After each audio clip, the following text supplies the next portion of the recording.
বর্তমান কোটি কোটি লক্ষ লক্ষ টাকা খরচ করে বিনিয়োগ করে পার্ক গুলো বানানো হয় কি না?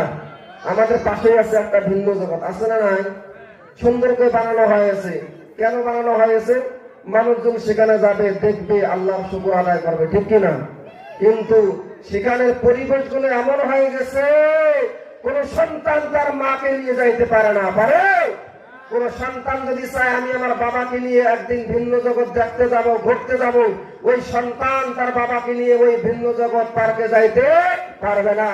রংপুর চিড়িয়াখানায় যাইতে পারবে না, রংপুর সিভিলি পার্কে বাবাকে নিয়ে যাইতে পারে না।